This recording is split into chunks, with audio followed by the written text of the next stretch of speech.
Here we go. All right. Looks like we're live. Yeah. I've got the comments coming up here. Oh, wow. There's nobody here. It's okay. Yeah. But there, somebody will show up. Eventually, we'll just like talk nonsense until then. I've been reading a lot of Alice in Wonderland, so I guess I get that. I'm good with nonsense. So, Scott, I'm excited about Count of Monte Cristo in August. I'll kick off with that. You know what? Let me put it on my phone. Yeah. Let me see if you come across better on my phone. All right. There we go. You know what? Let me put it on my phone. Yeah. Yeah, we can on this phone. You come across better on my phone. Does that sound better? There we go. You know what? Let me put it on my phone. Yeah, no, you're coming through very clear. Oh. But I hear it. Yeah, there's a bad delay. Yeah, no, you're coming through very clear. Mm-hmm. But I hear it. You're gonna have to. Oh. Yeah, you're like 5 seconds behind. He's got his phone going over here, and for some reason, his video is like 5 seconds behind anything we're saying. You gotta turn that down. That just distracts. Maybe somebody with like some tech savvy will come on and tell me what I'm doing wrong. We have one person, I think. It's 3. Oh, 4. it's 3, 4 now? Okay. Yeah. Hello. Hey, Dave S. Okay. David. I hope you didn't just get rid of it. Yes. No, I didn't. Hi, Mindy. There's Mindy. Hi, Mindy. Oh, it's Mindy. Hello, Mindy. Yeah, we have a few on now. Mm-hmm. Yeah. Can everybody hear Chris and Jim? Okay. Testing, hello. 1, Hello. 2, 3. Mm-hmm.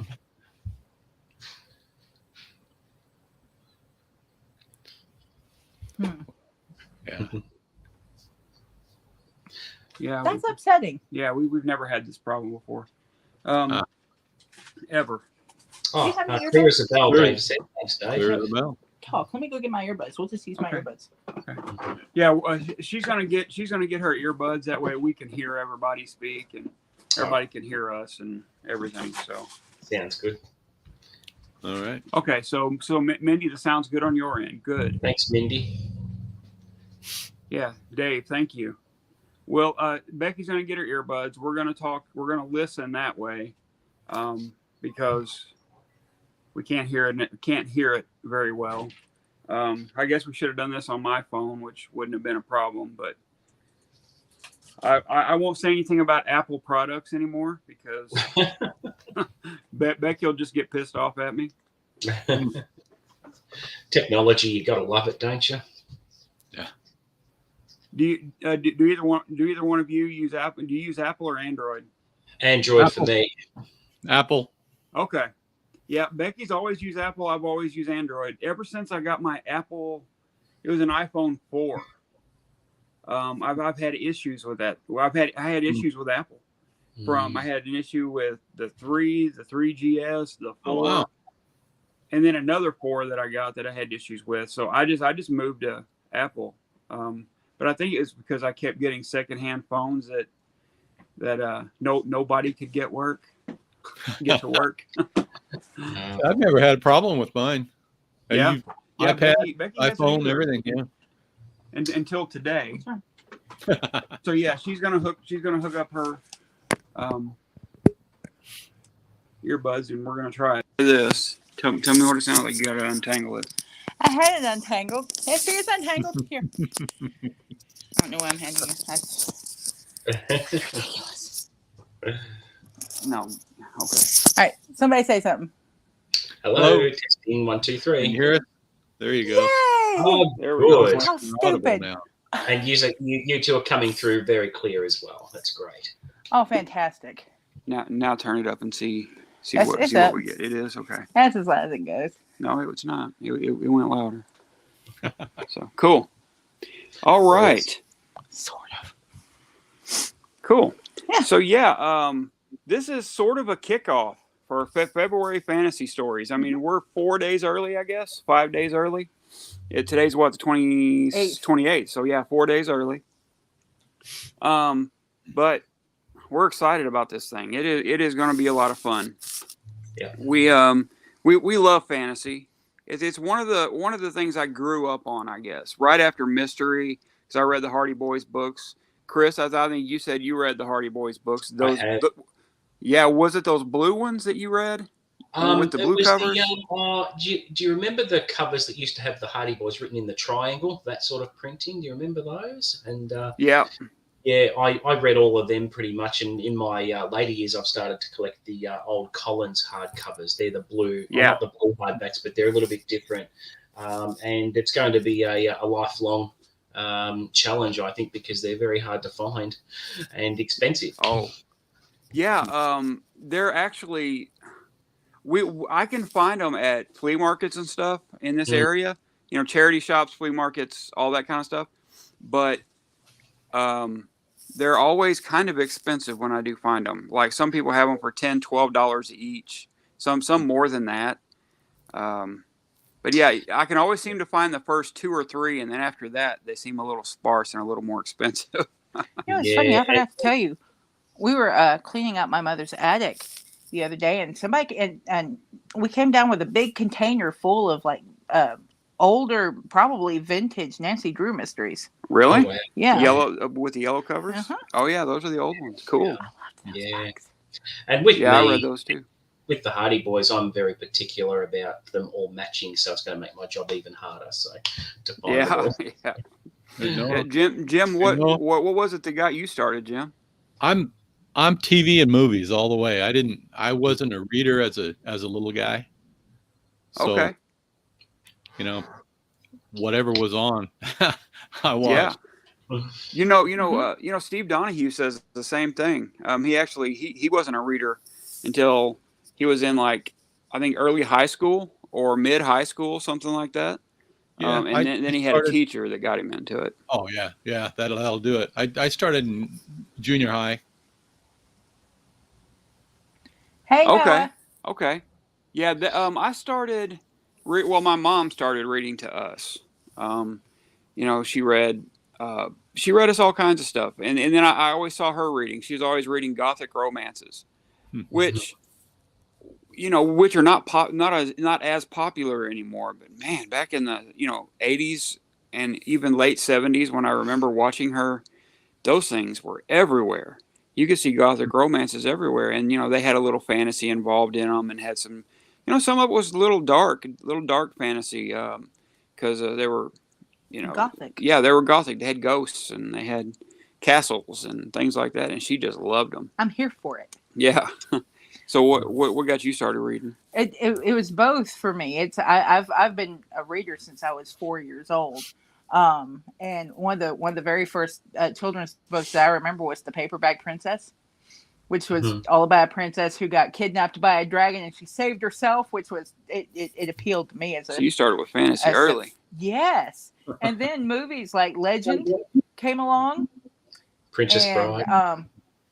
Princess Bride, right? You love And Princess guys, Bride. Oh yeah. Oh, everybody loves that movie. You have to. Yeah. I'm named after a fairy tale. Not a fairy tale, a fantasy character. So I had an N from like day one. Yeah. So yeah. And what was massive for me as well, Enid Blyton, I just might add, was huge for me when I was little. The Faraway Tree and Secret Seven, Famous Five, all that sort of thing as well. Oh, I haven't read that. No, I never read that. Cool. Yeah. And now that there are some people in here, let's go ahead and we'll introduce the guests here. Chris is a newer booktuber. You've been in for what, about 2 months? Yeah, about 2 3 months now. Yeah, 2 months in. Yeah. Yeah. I think you may be our first in this little corner of BookTube. I think you may be the first person from Australia. I think so. Yeah, which is nice. Yeah, something. Yeah. I think that is pretty cool. We because number one, we get to see your book covers. Yes. Yeah. Yes. Yeah. Pretty nice, aren't they? They are. The British we usually get the British book covers, right? In Australia. Mm-hmm. Yes, that's They're, right. UK yeah, they're ones. usually the same. Yeah. And we love looking at those. I wish they're so much better. I know I could get them here, but I had to order them from Book Outlet, which could take weeks to come in, and I just don't have that kind of patience for books. I mean, yeah, I'm an Amazon buyer, and so I'm used to getting things in 2 to 3 days, sometimes overnight. Yeah. Same with if I do some Amazon.com.au shopping, Scott, I will order something, say, on a Saturday, and I'll have it in my hands on a Tuesday if the Australian warehouse has stock, and we have a very good courier that actually works for them. And yeah, it's hard for the brick and mortar stores to compete with that. Oh, okay, yeah, for sure. Yeah, we have we'll just have. I mean, we live in the middle of nowhere. We're way out in the middle of nowhere. Jim, I don't know about you. I know you're in Nebraska, and I know there is some middle of nowhere in Nebraska. Definitely. Yeah, I'm in Lincoln though. Oh, you're in Lincoln. Okay. Yeah, Okay. So surely. 275,000, 275, something like that. 250, 275. Yeah. So you probably have an Amazon warehouse there, don't you? Omaha, maybe 50 miles to the east.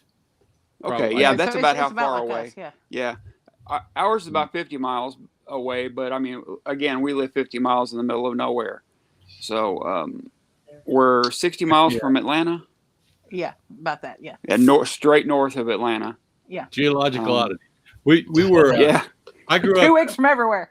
I grew up 100 miles from everywhere. 100 miles from Omaha, 100 miles from Lincoln, 100 miles from Kansas City, 75 miles from St. Joe, Missouri, 100 miles from Topeka, right down in the corner of Nebraska, Kansas, Missouri. And so I know what you mean. 2 hours from any place. Yeah. Yeah. Do you know Bill Rutenberg? Do you watch his channel, Jim? I watch his channel. My wife grew up in Shenandoah, Iowa, which is about probably 30 miles west of him. Okay. But I lived in Iowa, not too far from him, for 5 years. Okay. Yeah, I'm a Missouri person, but we were about 6 hours from Bill, where I lived, because we were down in the southeast corner of Missouri. I left this up because Dave, that's the book that I'm named after. Oh yeah, no, not the Hobbit. Was she not in the Hobbit? No, it's yeah, Lord she's of the Lord Rings. of the Rings. Well, it's among the same series. Yeah, her middle name is Galadriel. Becky says, in case anyone doesn't know. Came from Lord of the Rings. Hi, Melissa. Yeah, but Jim is a new booktuber as well. Jim Reads Too Slow is the name of his channel. And Jim, you've been out, what, a couple of months too? 3 months, something like that? Yeah, November maybe. I came on when we were doing the New World to November. So yeah. Yeah, November. That's right. Yep. Yeah, I remember that. And New World to November. Everybody that is and I'll give kind of a soft announcement here. Everybody that's involved in this will be invited to our May readathon, which is, we haven't named it yet, but it is for horror. So if anybody is interested in doing our May readathon, everybody that is in this readathon is invited to that readathon as well, and we'll invite other people as well. So, yeah. I didn't know that about Canada. What about Canada?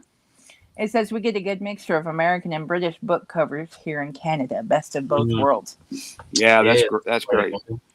Yeah. I mean, every now and then, the U.S. will outdo the British covers, but that is so rare. Yeah, I've got an example of that, Scott. Recently, and you probably know that Stephen King released the news of his new book coming out in September called Fairy Tale. Are you aware of that? Yes, yes. I've seen the cover for that. Yeah, the final cover for the UK hasn't been finalised yet, but the US cover is one of those examples where I'm thinking, oh, wow, the UK cover better step up its game really well, because that's a really good US cover. It really is. Okay. Okay. haven't seen Yeah, it. I like it too. I saw it on Mm. Instagram. Yeah. And Yeah. Mike over at Mike's Book Reviews just did a rant over it and announced it, and he talked it up. It's a really good video, actually. So, Okay. yeah, on. Yeah, cool. Has anybody read that? It says, "Hi everybody, my fantasy reading began with the Chronicles of Prydain by Lloyd Alexander." Haven't heard of Prydain? No, I haven't either. I haven't heard of it. I'm gonna have to look it up. Yeah, we're gonna look it up. Can you write it down Yeah. or put it on? Well, you can't put it on your phone, can you? Nope. We're using my phone. Keep But- talking while I hunt. But okay, yeah, yeah, Gotta we be a pen here really do somewhere. love it. But we got a few questions, and we are starting February Fantasy Stories on February 1st. We did it in the month with 28 days because we did New Worlds in November. Oh, which everybody that is a host for this is invited to that this year as well. New Worlds in November is our science fiction readathon that is very much like February Fantasy Stories. It's our baby. Yeah, it was the first thing we ever hosted, and it did very, very well. We had a lot of people involved. We actually had more hosts, but people this year, they seem to be more ambitious with their TBRs. We've noticed that there are a lot of ambitious TBRs out there, including my own. No, it's I can't. out of control. I can't find a pen. Cottage, will you remind me later that I wanted to look those books up? Please. She's in my I'm doing a Belgariad read along in Oh yeah, you are too. Yeah. March and April.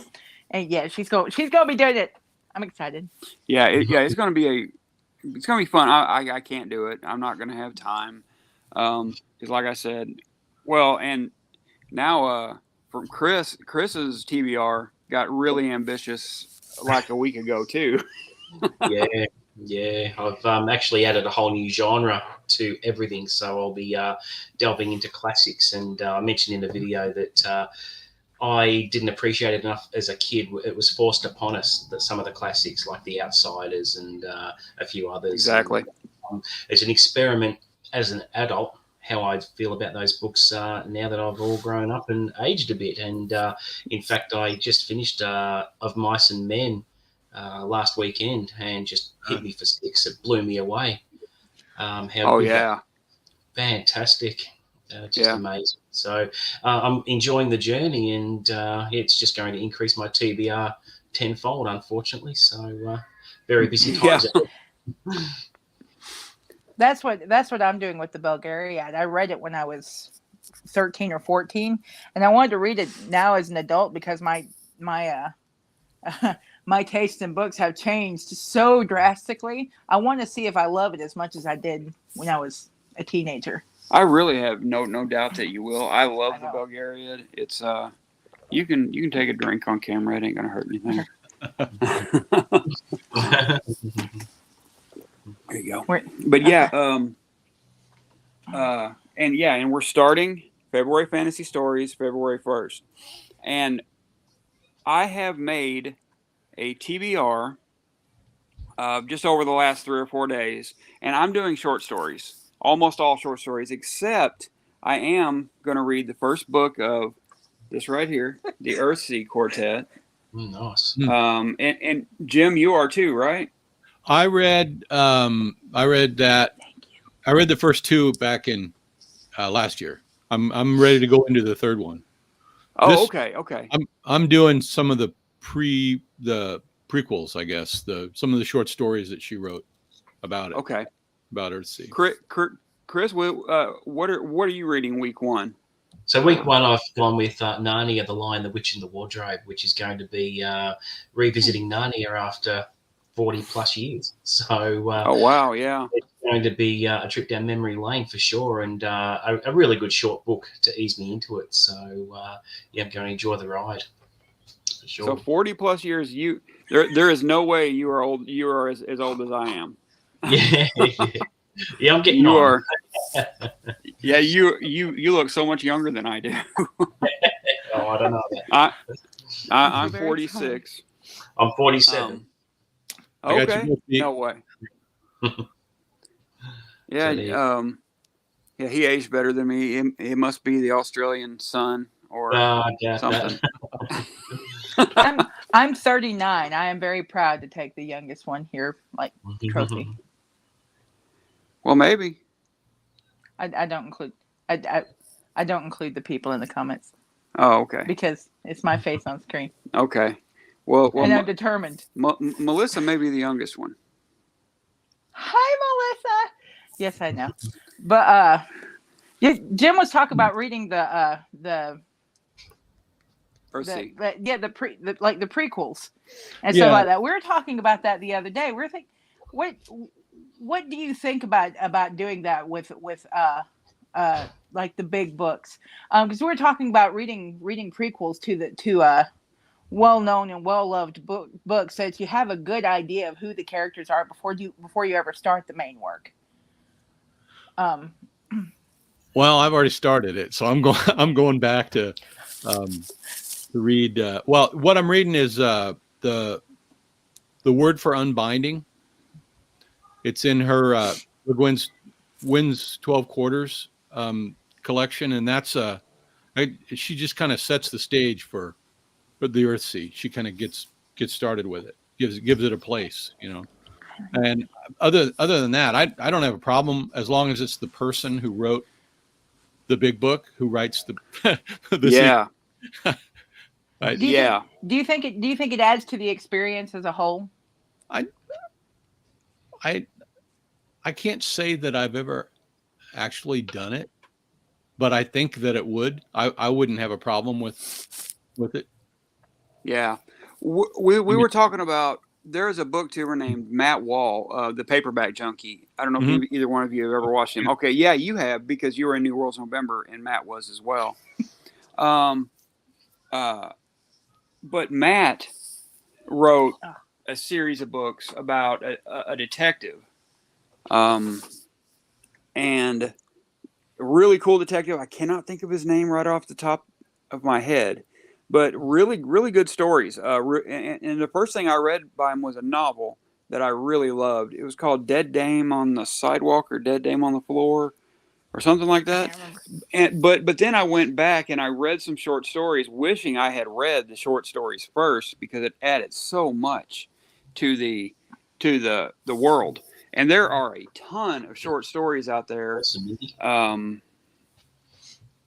Okay, cool. So Mindy's reading those, but there are a ton of fantasy short stories out there that are prequels to the original work, and to the work that came out first. And I think going back and reading some of those prequel short stories can be a boon.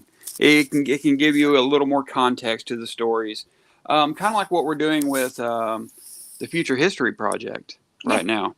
A lot of the stories we were reading were written in the 70s, and it's Asimov. Isaac Asimov wrote. Again, it's science fiction, but same thing. Isaac Asimov wrote hundreds and hundreds of short stories, and hundreds of books. He has 600 plus books to his name in the 70 years or so he was alive. That is just insane. When did he find time? He never did anything else. He talks about how he sat and he wrote for at least 8 hours a day. But I would say most days were probably more like 10 or 12 as much as he wrote. But 600 books. Think of Stephen King is considered prolific, and he's written just under 70 at this point. So think about almost 10 times that. Isaac Asimov. Blows your mind. Yeah. Yeah, and he wrote a lot of different genres. He wrote mystery. He wrote science fiction. He wrote fantasy. He wrote science books. But what I'm getting at is we're reading them in chronological order according to the story, according to the content. And Isaac Asimov took on the task of connecting all of his science fiction works, all of his robot novels, to all of his Empire novels, to all of his Foundation novels. I'm like, As in created a world. So yeah, it's- as in so created it's a universe, one yeah. world. One, yeah. Yeah. Or one universe, right? Yeah, putting it all in the same universe. And he decided to do this in the 70s and 80s. After the 50 years he had already been writing since the 30s. There are authors doing that a lot now, especially with the novellas and stuff that I read. I like my blue aliens, but Yeah. let me tell you what he said to me the other day, and I'm not happy about it. I told him I was going to look for some, see if I couldn't find some good fantasy romances for this week, and his response was, "Or you could read real fantasy." I'm not going to get into that. You guys can. I was you guys can I was hash that out. insulted down to my marrow. Insulted. She was, but that's all right. She'll be over it tomorrow. This happened a week ago.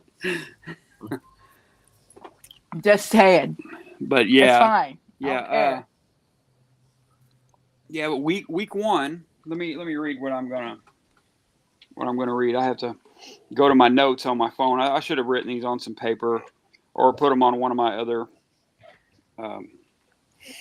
But I'm going to be reading. Where's my book? Oh, there it is. I don't know. Here's what Becky's going to be reading most of her stories from. Yeah, I can't tell you exactly what stories I'm going to read because they're on my phone. Yeah. And that's what we're filming on? But it's the Big Book of Modern Fantasy by the Vandermeers. This thing is awesome. Oh my God. I mean, it's, good size. It's about half the size though of their science fiction, their Big Book of Science Fiction, which is amazing. It's a monster. Yeah, it is huge. But that's where she's going to get most of hers from. Most of mine are coming from, let me pull it up just in case anybody wants to see what. Oh, I am going to be reading 10 Rounds with Grandfather Clock by Maurice Richardson. I have no idea what it's about. Yeah, here's the book I'm getting some of my sword and sorcery stuff from. This is on my tablet and it keeps going sideways. But it's sword and sorcery, a huge anthology. Some of the names are Robert E. Howard, C.L. Moore, Fritz Leiber, Michael Moorcock, Ramsey Campbell, David Drake, Glenn Cook. I mean, this thing is packed and loaded. Gene Wolfe, George R.R. Martin. Amazing work. It's a amazing great anthology here. And Yeah. That's a it great is. cover, isn't it? It is. Is that? It kind of looks like Conan. Yeah, I'll have to look that up. Yeah, it's got Howard in it. Could be Konax. It has to be. Konax the Chimerical. Yeah.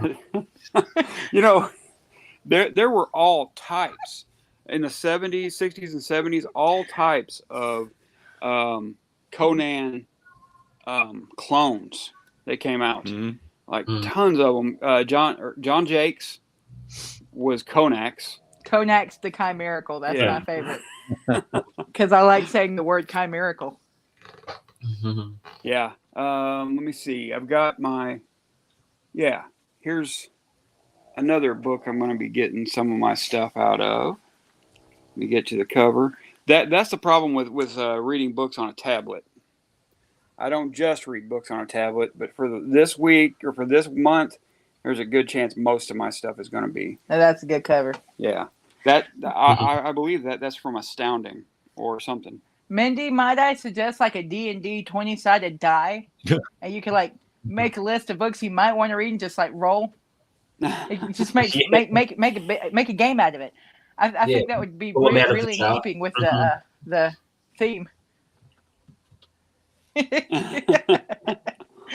And let's see.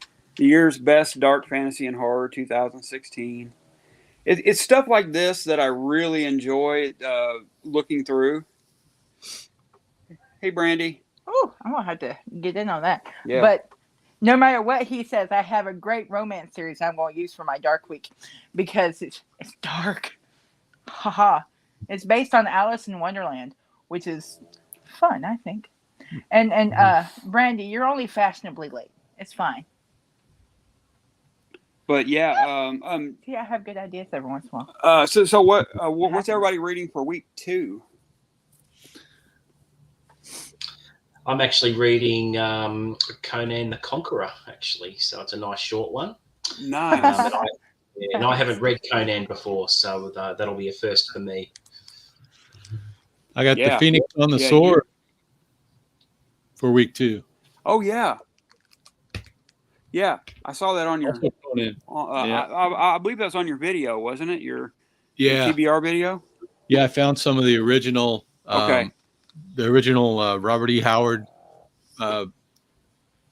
Conan stories. I'll be getting into those.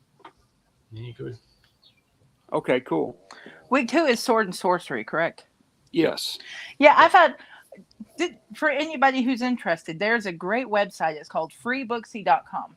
Mm-hmm. And what it is every day it sends you an email that tells you the free books that you can get on Amazon.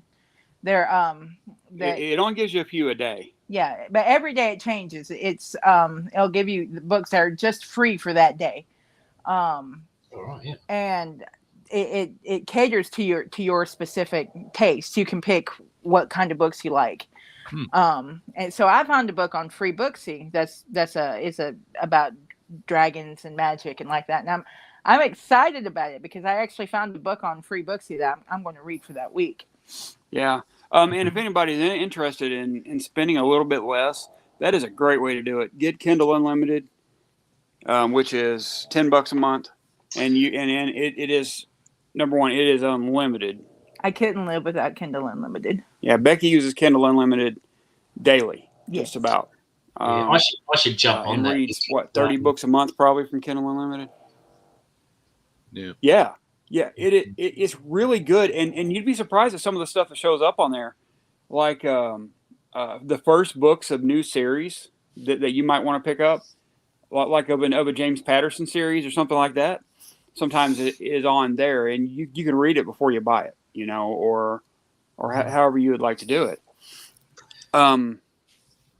There's also Scribd, which is going up to $10 a month starting in March, but still, it's unlimited books, unlimited ebooks. I'm going to be listening to the Belgariad on Scribd. Yeah. So they can screw you every now and then on taking books away from you, though. So you got to be careful how many really popular books you read from there.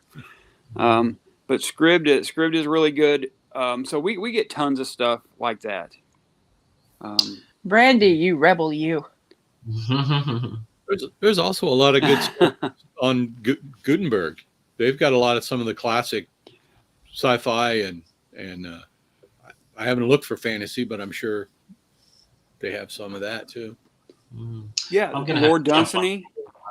I'll have to jump on Kindle Unlimited because I was forced to buy Dean Koontz's new book called Quicksilver for $13. Because the hard copy that we usually get in trade paperback format, it's not going to happen anytime soon, and I wanted to squeeze this in by the end of the month, so it paid me $13, and I'm ripping through it, and it's fantastic, by the way. But I'm going to have to look at Kindle Unlimited for sure. Yeah, it is more than worth it, especially as much as Becky reads. Like I said, there are times she reads 30 books in a month, and probably 25 of them are from Kindle Unlimited. Mm-hmm. So you know how much money that saves us. I mean, she has a bad habit. I'm out of control. Actually, at the moment.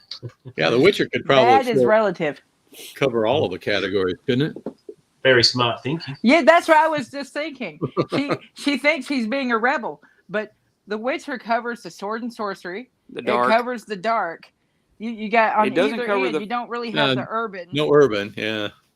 Or classic. And not really classic. But yeah, you're getting two of them. You're being half a rebel. She'd be a rebel in weeks 1 and 4. Mm-hmm. So you'd be surprised at some of the names of the authors. So some of you maybe of the authors I found in this book right here, the Big Book of Classic Fantasy by Jeff and Ann Vandermeer again. And it went sideways. Come on. There we go. Big Book of Classic Fantasy by Jeff and Ann Vandermeer. It's another huge anthology. But I got The Frost King or The Power of Love by Louisa May Alcott. So I'm reading that. I had no idea Louisa May Alcott wrote any fantasy at all. Yeah. So that sounds pretty cool. Yeah. The White People by Arthur Machen, which very famous like horror short story writer. This is before 1970, so I'm just including it in classic. It could be dark as well, but I got it out of this book, out of the classic fantasy book. Transformation by Mary Shelley. The Fullness of Life by Edith Wharton. Huh. Had no idea she wrote any fantasy. Got some Again, real classic authors here, don't yeah, The Princess Steel by W.E.B. Du Bois. Wow. Again, who would have known that he wrote anything fantasy? And so that's the reason I picked these. The Man Who Could Walk Through Walls by Marcel Aim. The Ensouled Violin by H.P. Blavatskaya. So those are the stories. They're all short stories that I read, and most of them are really short. The White People is the longest by I think it's about 50 pages. Blavatskaya. Yeah, that is a great name. Yeah, it is. Mm-hmm. Yeah, I love Russian names. They're so cool. A lot of people have been talking about for Dark Week reading H.P. Lovecraft. Yeah. Mm. Yep. Which I think will be pretty cool. Yeah. I'm not sure I'm going to be reading H.P. Lovecraft. H.P. I'm sorry. Go ahead. I don't think I say anything. Oh. Yeah. I like H.P. Lovecraft. I think H.P. Lovecraft is a very talented writer. I just think H.P. Lovecraft was virulent. Kind of a jerk. He was a horrible racist. A seriously horrible racist. And unfortunately, it came up in like half of his works or more. So you could tell it permeated his life. Look who's here. Yeah. Hi, Steve. You know, Hi, Steve. George's version of a giant killer blizzard is about half an inch of snow, and like the entire state stops. Yeah. Forever. I think Chris tomorrow. What's that? It's going to be in the 50s here tomorrow, and then it's going to get cold. Mm-hmm. Okay. So yeah. you should have a nice couple of days. It's supposed to be down to 21 here tonight, 21 Fahrenheit, which, Chris, that's about, what, 6 below zero that's Celsius, correct. I believe. Yeah, it's obviously summer down here, and we've had a string of fairly warm days of mid to high 30s in Celsius, and it's cooled off a little bit. Had some rain as well, so there's been a bit of relief from that. But yeah, summer in Oz. Yeah. I would die in Australia. We've got good air I'm not conditioning. made for hot weather. That's a good thing. Yeah. We're gonna hit the mid I'm not made for hot weather.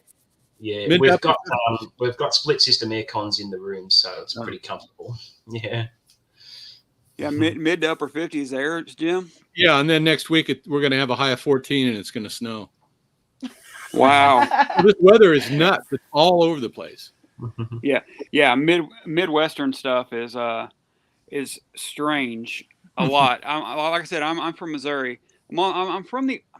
We were born 30 minutes from Arkansas, or I was born 30 minutes from Arkansas, 45 minutes from Tennessee, an hour from Illinois. You know. So we got a lot of everything. I'm not going to say a little of everything, because we used to get a lot of winter. You know, 18 inches of snow was nothing at one point.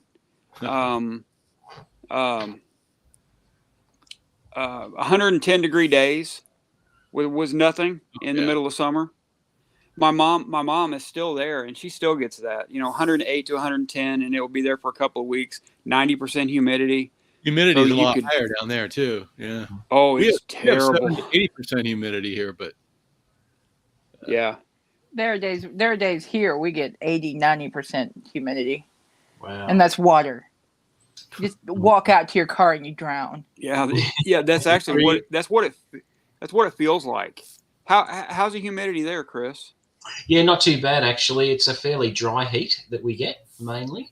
I'm in the southern state of Victoria, but in Queensland, which is higher up north and closer to the equator, they have a lot of humid weather up there. So we're very fortunate in the state I'm in for the weather. Yeah. Okay. Yeah. Green Stick Cottage. I love this method. What? I'm here for it. She says, I was very discriminating. I went to the Amazon Kindle free bestsellers for the 4 subgenres and downloaded the first one that was under 250 pages. Cool. Cool. Didn't even look. Just click on it. There you Just go. a I lucky like dip. this. You might discover a new favorite author.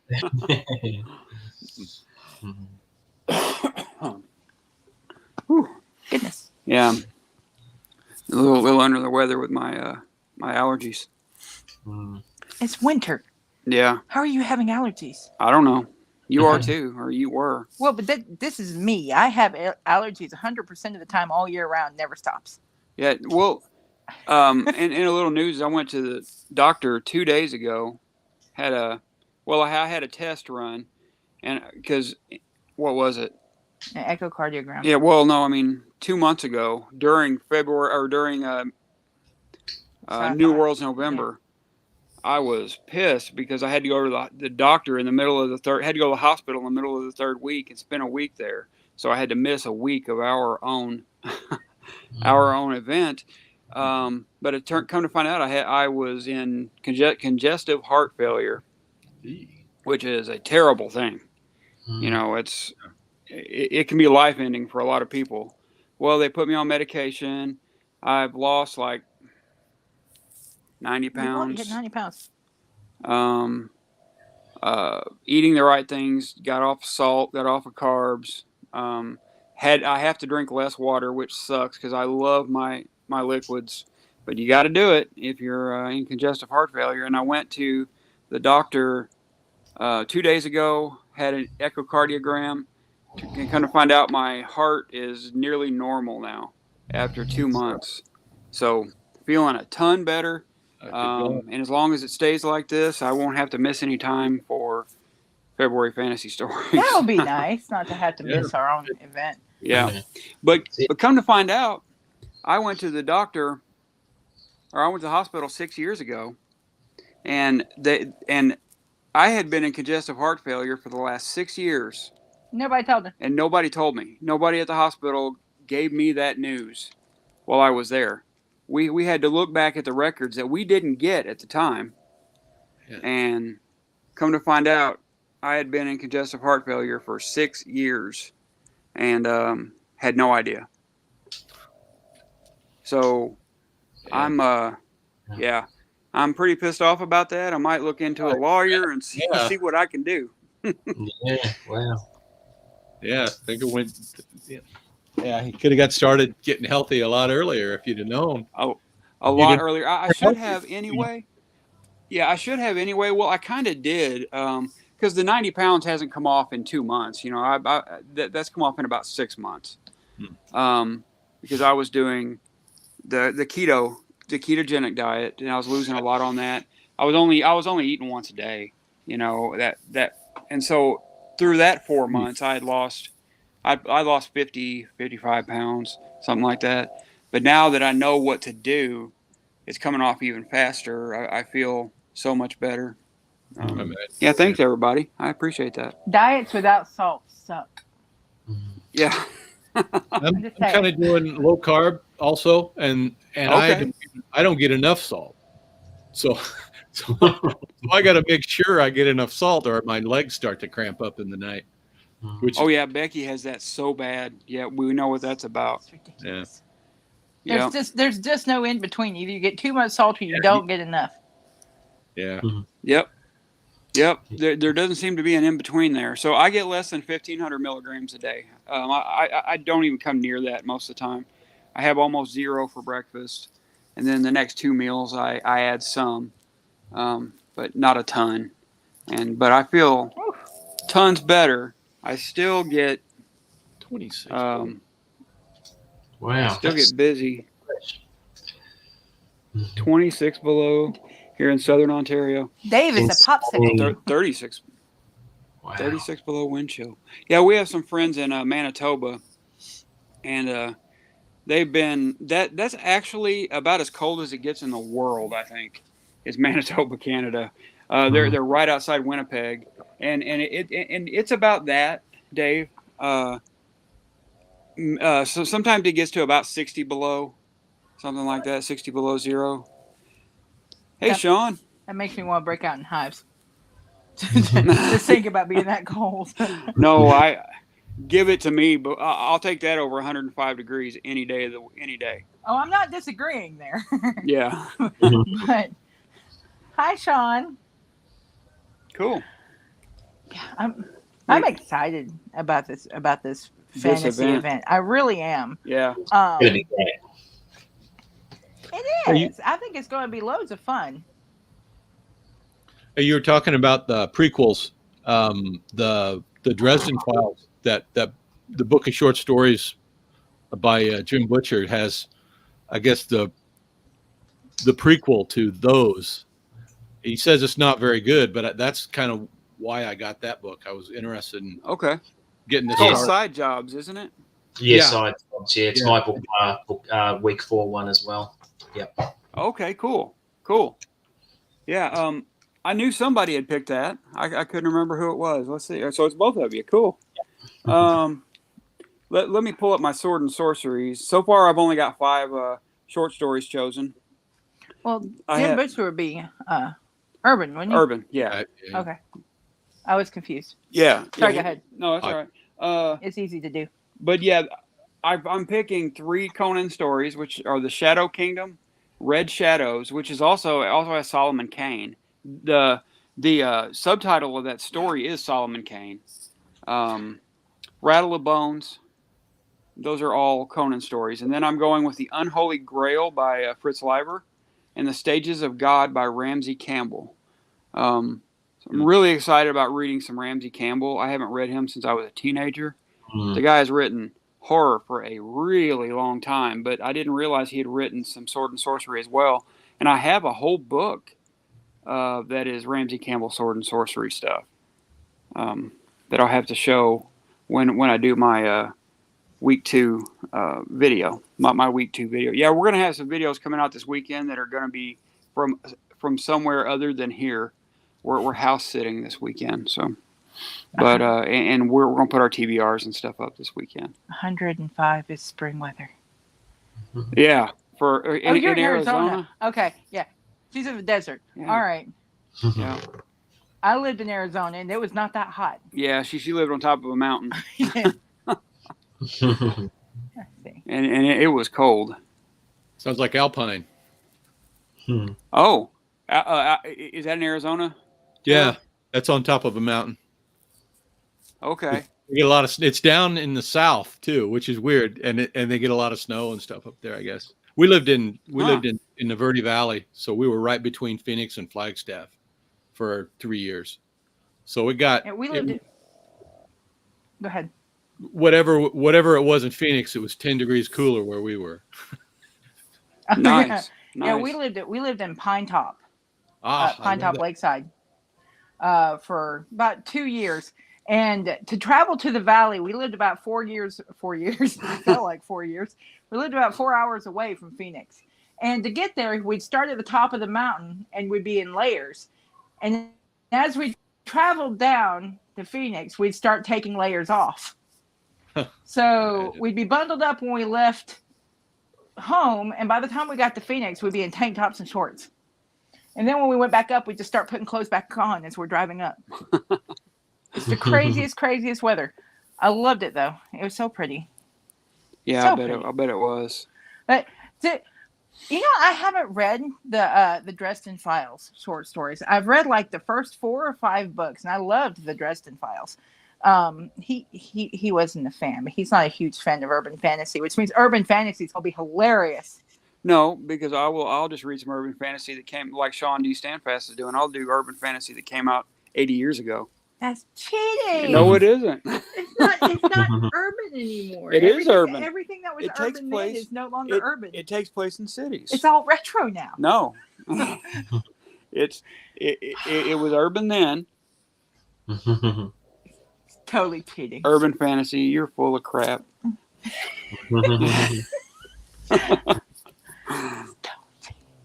But yeah, I'll accept it from Sean though. yeah. Well, Sean can read us under the table, right? Yeah, Sean D. Standfast, he's heading the Future History project I was talking about with Isaac Asimov earlier. Man, what a project that is! It's going to be year long, I do believe. I've been there. Oh, you've been to Overgard? Uh-huh. That's a beautiful name. It is, isn't it? Yeah. It's very Very, Viking very like. Nordic. Yeah, Nordic, isn't it? Yep. Yeah. I was gonna say something, I totally forgot. Train of thought derailed. It was awful. There were no survivors. But yeah, we but what about week 3? What do you all have picked? I've got Mr. Be Gone by Clive Barker, which will be a good Yes, one. there we go. I love Clive Barker. You know, I've never read any Clive Barker. Oh, Clive I Barker haven't read a is couple of definitely things, he's dark. but- Was he really? Yeah. Can't get much darker, can No. No, the story that Hellraiser was written from, I cannot remember the name of it, but it is, Oh, I think, one of the best horror stories ever. that's right. That was written by Clive Barker. I forgot. Yep. Still think it haven't was- read it. Hellbound Heart, wasn't it? No? No. Well, maybe. Not sure. Maybe it was. Yeah, I can't remember. I read it last year. Just fell in love with it. It is so good. Mm. Okay, you want to get that question from Maybe just Melissa? confirm that. Thanks, Mindy. Oh, okay. Okay, so Melissa, she said, "What's the difference between the urban fantasy you guys are talking about and what I'm familiar with? That is a subgenre of romance.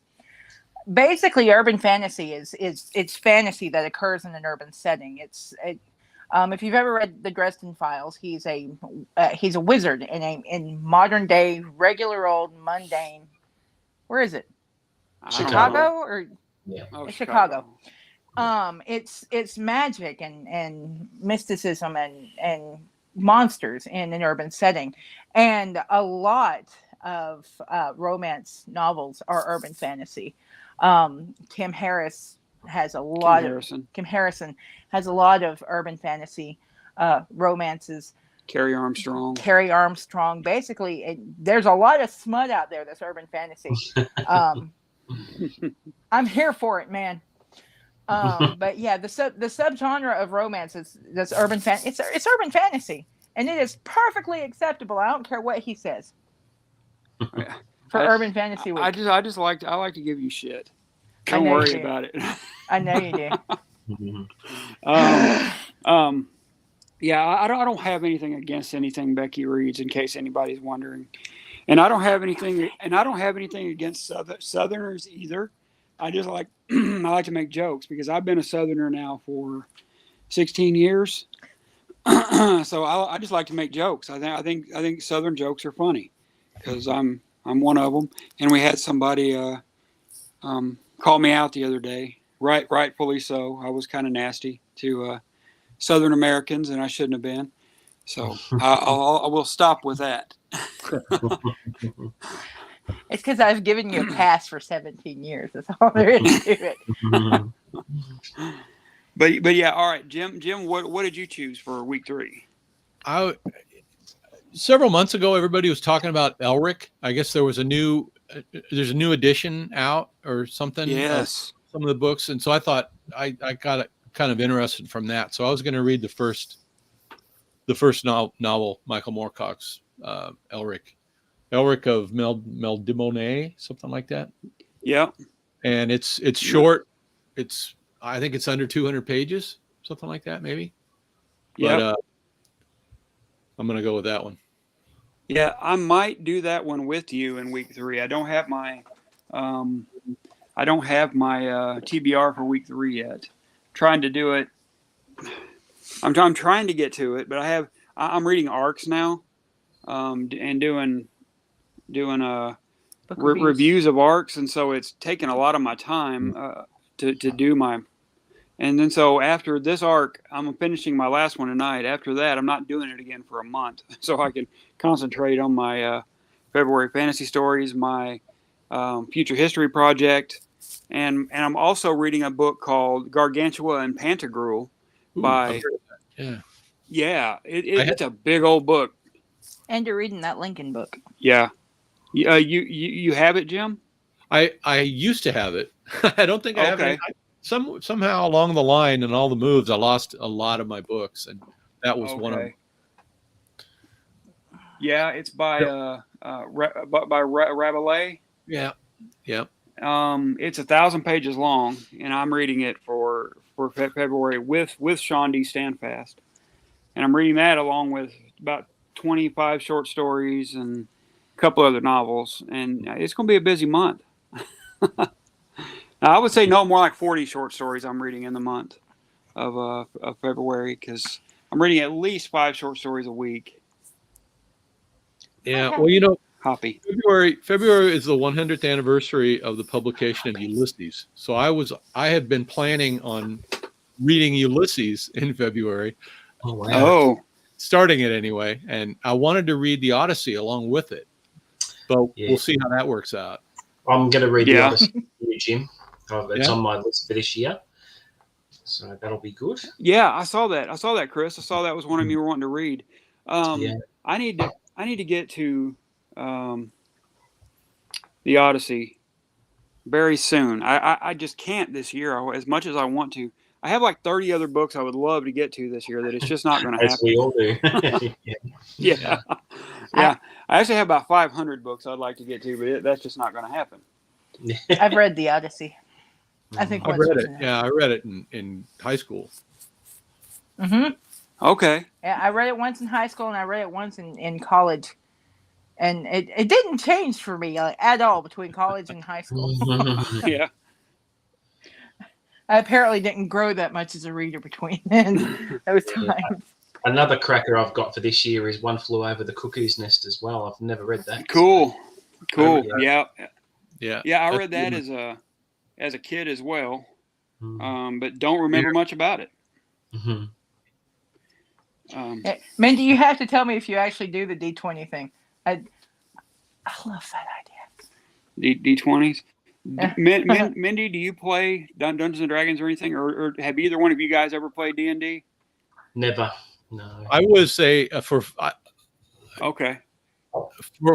14 years, I was so deeply into World of Warcraft that I did nothing else, almost nothing else for the better part of 15 years. So I kind of lived. I had for a while.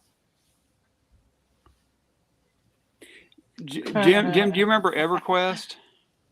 The game Everquest. I never played it, but I know of it. Yeah. And there's another one that I know. I had a cousin who played Everquest. Okay. I have a cousin who played Everquest until he had to get divorced.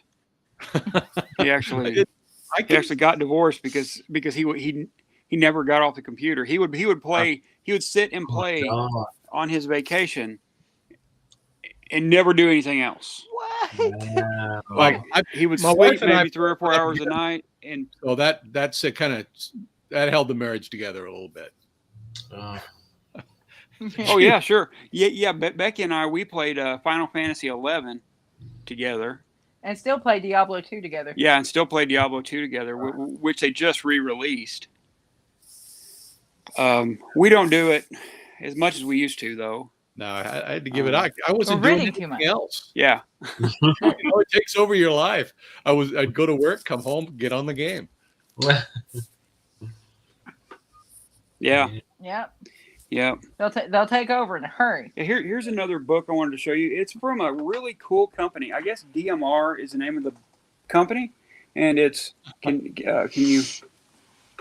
Oh, cool. Ooh. Let's see. Hold on. There we go. It's called Far Away and Never by Ramsey Campbell. This is the company name, DMR, right there. You can get on there. This book is like $3, $4 to get, and they have tons of these anthologies. And I thought this Ramsey Campbell one was really cool. Like I said, I haven't read Ramsey Campbell since I was a kid, and I thought this would be perfect for FFS. And I'm going to read some of this for week 3 for sure. Have I read anything by Ramsey Campbell? No, You never read Ramsey Campbell's story. It's not since we've been together, because I would remember that. There's some stuff by him, I guess. Yeah, he's everywhere. You can see Ramsey Campbell anywhere. Very popular. Can you put up the one that Sean, the last one that Sean had? It's a little farther up, but there it is. Yeah, Sean's right about this. A busy month is going to be a busy year, and he is. him and I are reading 10. I wouldn't call them all mammoths, but most of them, I say 8 of them are mammoths.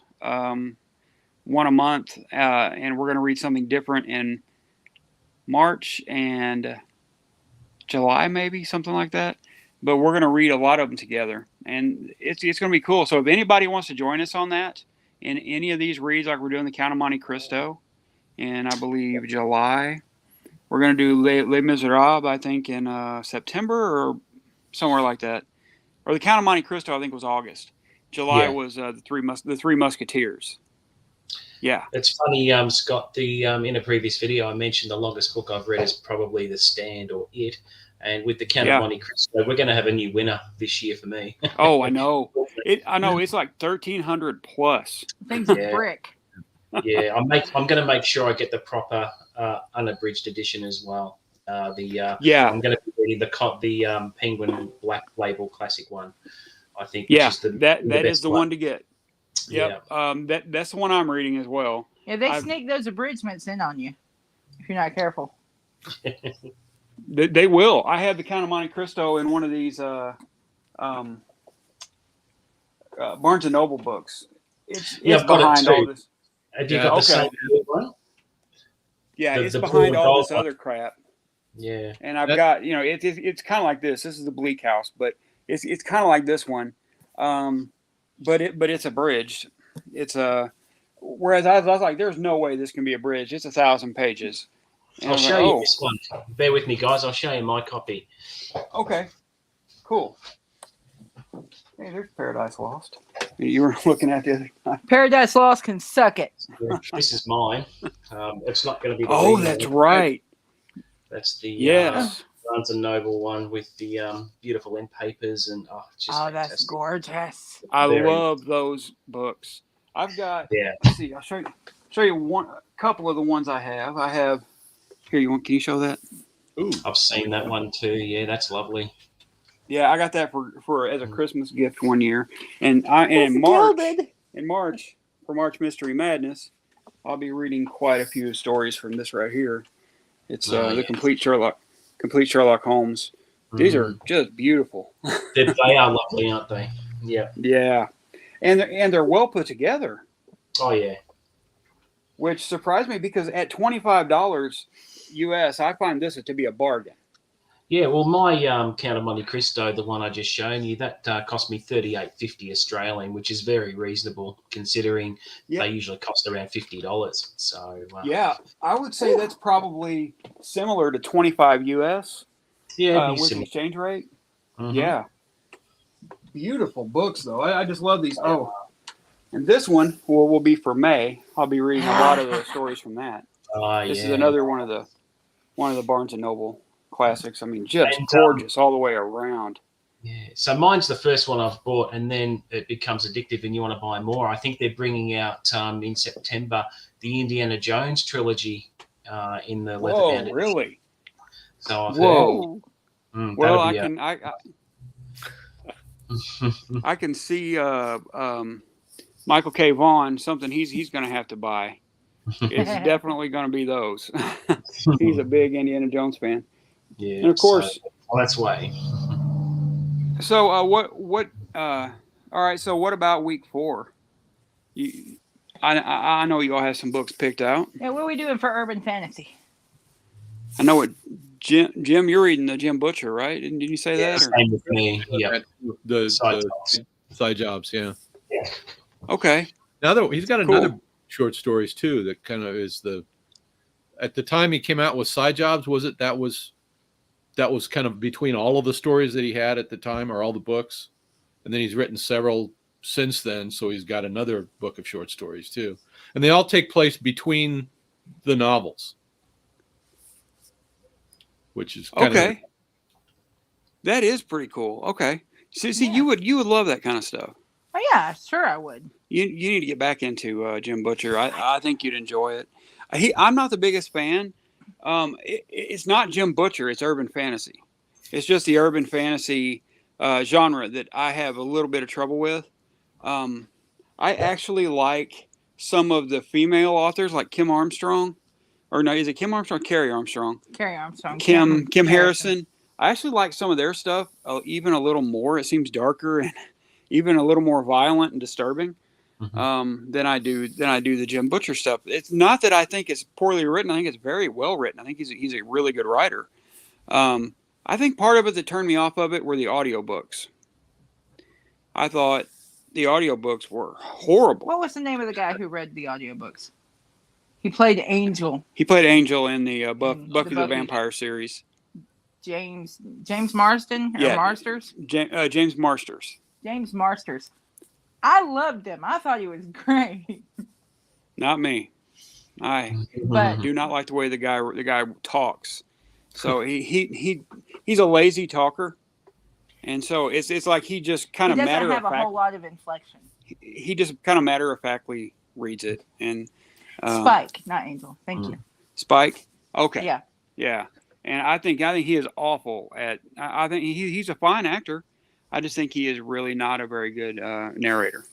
I loved him. I thought he was good. Yeah. But yeah. Oh, and for the romance readers out there as well, just to clarify, things like werewolves, vampires, ghosts, stuff like that. That's all encompassed in urban fantasy as well. Well, as long as it takes place in a city. As long as it takes place in our world. Well, it can't take place in Dahlonega, Georgia, and be urban fantasy.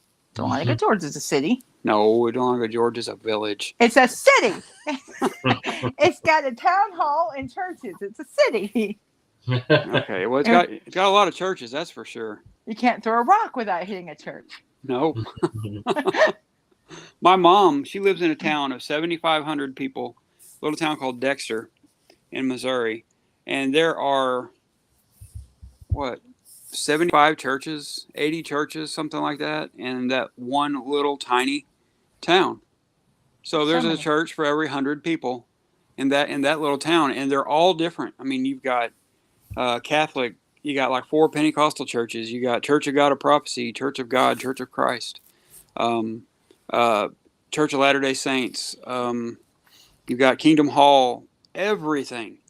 I mean, I'm like, people there can't get along. If you believe just a little tiny bit different than they do, then they have to go build another branch. So, but there are a lot of places like that in the world. Like the First Baptist Church and the Second Baptist Church across the street from each other. Yeah, exactly. Melissa, most of Alona Andrews' books are urban fantasy. Yeah. I love the Innkeeper series. Yeah, Lona Andrews, that's a husband and wife team that lives North Carolina, I believe, and it's not that far from here. They come here a lot. They come here a lot for book signings and stuff like that. They're great for urban fantasy. Yeah. But yeah, that's and one more question I'd like to ask you guys. Well, number one, what kind of videos do you see yourself doing coming up soon? Because and everybody in the chat, if you're not subscribed to either one of these two channels here, Jim Reads Too Slow, Chris at Hooked on Books, then go look on there. Go subscribe to them. They put out great content. They put out at least a video a week. Mm-hmm. Good stuff. I really enjoy both of their videos in their channels. We never miss a video. As a matter of fact, I usually watch them about 10 minutes after they come up or less.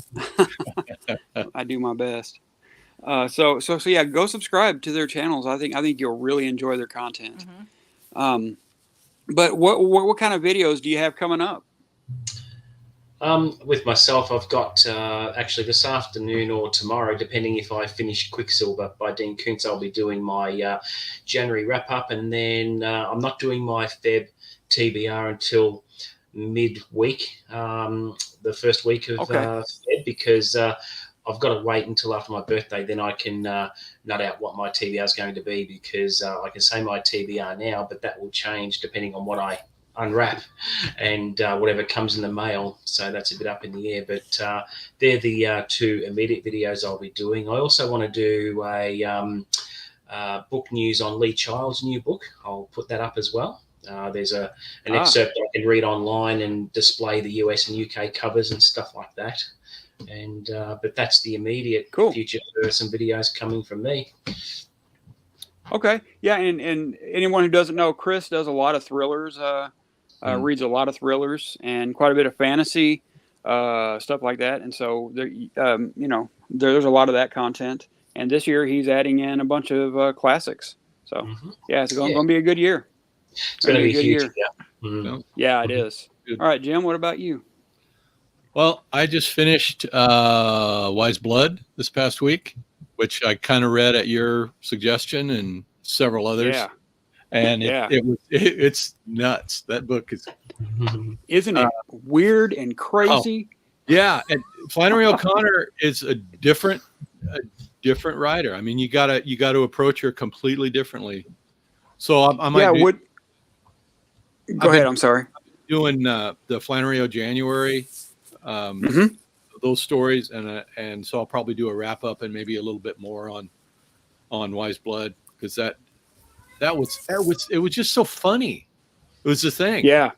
And it didn't end funny, but I mean, it was for the kind of thing it was hilarious. Yeah. I laughed out loud at so much of that book. Yeah. Oh my God. It was so funny. Have you seen the movie?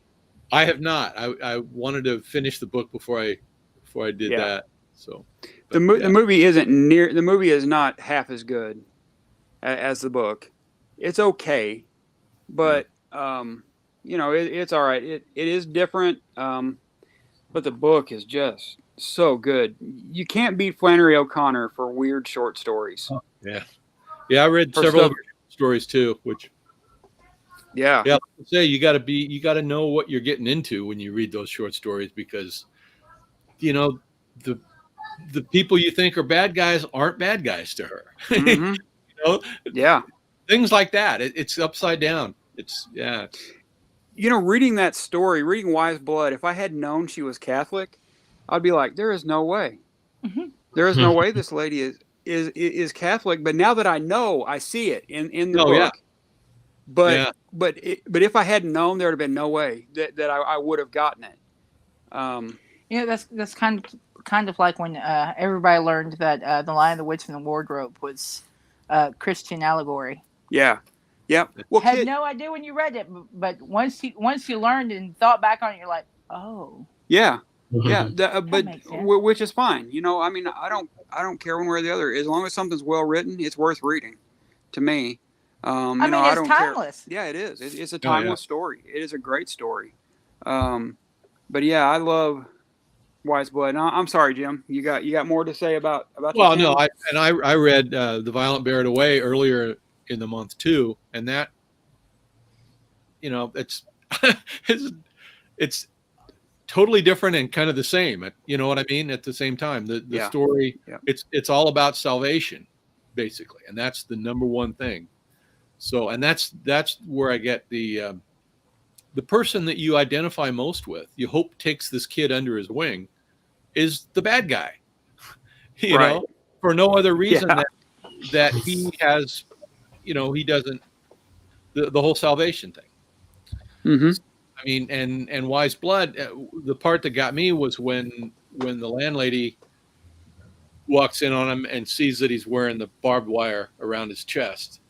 And he's got the rocks in his shoes that he's walking. I thought, okay, he's found Jesus. Realize at that point that he's been saved. So I mean, but I want to do kind of just a wrap up of my Flannery O'Connor reading, and cool. I haven't thought much further ahead than that. Yeah, we haven't really thought about what kind of videos we're going to do for FFS either. But I'd like to do at least 2 a week, for what we're reading, what we enjoyed, our reviews of the short stories, that we got and all that stuff. So we're going to try to stick with that. we're going to try to lead by example, I guess. Maybe a couple of videos on what constitutes real fantasy. Yeah, maybe. Mhm. Yeah, there's But yeah, it'll line here and there. what's that? There are kind of blurred lines like Star Trek. You know, Yeah. Yeah. that can be considered fantasy. You know, Yeah, Star Trek Star Trek Wars? definitely has a lot of fantasy elements. Mm-hmm. Yeah. Which I never stopped to think that, it's science fiction. Well, yeah, kind of both. There's It is. Mhm. It is because I mean when they start talking about, gods living on other planets and things like that, that's when science fiction takes a back seat. And even the movie Star Trek V, which I don't like, it's my least favorite Star Trek movie. Mhm. Well, my least favorite after Generations. But Yeah, Star Trek. Sorry, go on. What's that? I like number Oh, 6 actually. That was very good. Oh, number 6 was great. 4 was great. Yeah. 3 was 4 is my good. favorite. 3 is good. 2 is magnificent. But Am I the only person who liked Generations? probably I like Generations. I thought it was I good. like Generations. Yeah, okay. Yeah. So Thank I'm goodness. in the minority in this group. I like Yeah, every time anybody mentions Deep Space Generations, Nine, you're I like, like them all. Generations. Voyager, Deep Space Nine, especially Deep Space. Oh yeah. Oh, I saw Deep Space Nine was amazing. Deep Space Nine is I guess it's tied for my second favorite. The original series, of course, is most people's favorite. It's my favorite. But then second is either Deep Space Nine or Voyager. I can't make up my mind. 24-hour readathon video, yes. As a matter of fact, that's going to be next week. Next weekend, if anybody wants to get involved, we're going to do a 24-hour readathon. Starts at it starts, but it's not, Chris. It's not anyone who can stay up for 24 hours and read. It's not that. It's just get as much reading as you can In a over 24-hour in a period. 24-hour period, and then we're on Voxer and we talk back and forth about how we want to or about what we're reading. So if anybody wants to be involved in that, please let me know. Yeah, whenever we do it, about half the people who are actually in there with us have to work that day. So it's just as much reading as you can possibly get in a 24-hour period. I might have to work that day, but I'll be reading on either side of it. Yeah. So And we have a lot of fun. Jim, you did it with us last time, right? Yep. We had like 11. Yeah, there you go, Brandy. But we had like 11 people with us, I think, or something like that. In fact, she was a little mad about it. So was I. I hated Data in that movie so much. Oh no, I reckon it was awesome when he got the emotion chip put in. I had a blast with that. Yeah, a lot of did people did. too. That's what Becky liked about it, but that's just what I didn't like. It's a small part of what I liked about it. And I like the crossing timelines and the two captains working together. I just found it great myself. But, okay. Yeah. Sean loved it because Kirk died, but I love Kirk. For Kirk bit the dust, I'm here for it. Just gets flying out of the ship. What a way to go. Well, folks, I guess that's all. Do either one of you have anything you wanna add? No, just keep up the good work with the channel, guys. It's great. I have a question that I didn't ask before, and it's a real quick one. I want to know what your favorite fantasy books are, like series. Well, with me, I had a long hiatus away from fantasy, and only the last couple of years came back to it. But the book that, or the series that's really got me back into it was Magician by Raymond E. Feist. I picked up Magician and ripped through it, and I've got to read Darkness at Sethanon. I read Silverthorn. That was great as well, but do need to finish the trilogy. But that's what ignited my appetite for fantasy again, and also the Demon Cycle by Peter V. Brett. Yeah, Becky read the first 3 or 4 of those and really enjoyed them, except for the last one. She said it got a little rapey. What book are you talking about? Yeah, I can't get into the Demon last cycle. one for some reason. But it's just annoying me. I have to clear it from my plate. You read But maybe this year I'll do that. But yeah, I'm finding it difficult to get into the last one for some reason. Okay. Yeah, excuse Becky. She forgets what she reads because she reads so damn much. Wait, the demon cycle. What was it about? It's about I don't know. Arlen Bales, who is destined to become this demon fighter and the savior of the world. He marks himself with warding tattoos that for generations, these demons come The out of the warded earth. man was. Yes. Yeah. Okay. These demons attack everyone, and up until recently, all they had was defensive wards just to keep them at bay. But Arlen Bales rises to become this insanely awesome person who develops the knowledge of having attacking wards to fight back at the demons, which is amazing. So it's a fantastic premise, and the first book was absolutely amazing. It's a really good Cool. read. Cool. Okay.